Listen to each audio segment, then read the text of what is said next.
We switch to the Bowling Green now on Sunday at Saratoga. We've got 3 Sunday races to talk to you about here on this week's edition of the First Call podcast. Bowling Green, first of 2 stakes races back to back on the Spa program, races 8 and 9 on the card. And in this Bowling Green Stakes, a field of 6. This is kind of what we've seen a lot in these Saratoga graded stakes races. Grade 2, purse of $250,000. Jeff, this is a field where you've got some veterans, and I mean veterans. You got Arklow at age 8, Cross Border at age 8. I thought that Highland Chief was one in here who's just a 5-year-old and is kind of going the right way. Won the Man of War impressively, and his 4th and last time out in the Manhattan.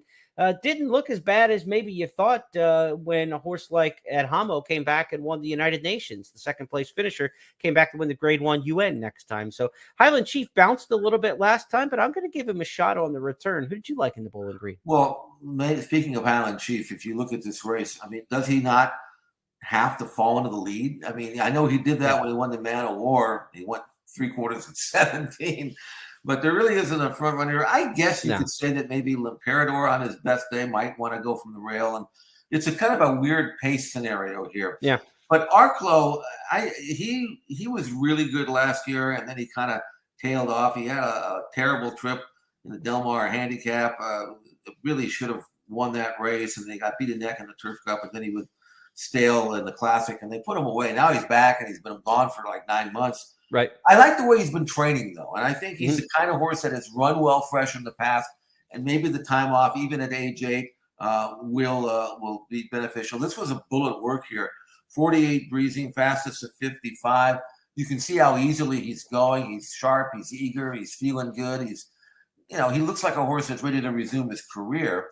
Sometimes it's tough to get 8-year-olds to win off a layoff because you don't want to work them too hard, and you usually leave something to work with and race them into shape, and it might be the case here for Brad Cox.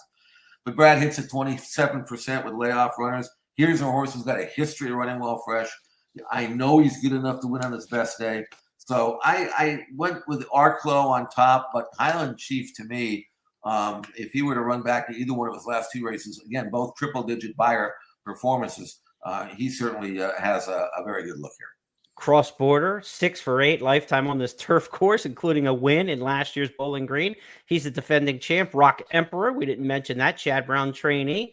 Late runner, was runner-up in this race last year, but Rock Emperor comes from well off of it, and there doesn't seem to be a lot of pace in here. Never say never with a Chad Brown, Flavian Pratt charge, but the pace scenario certainly does not favor Rock Emperor. If he is to win this race, he will have done it the hard way. Certainly without any pace help. But Arklow, the veteran, could be a big weekend for Brad Cox if you've got anything to say about it. You got Arklow here, and then on the West Coast, you got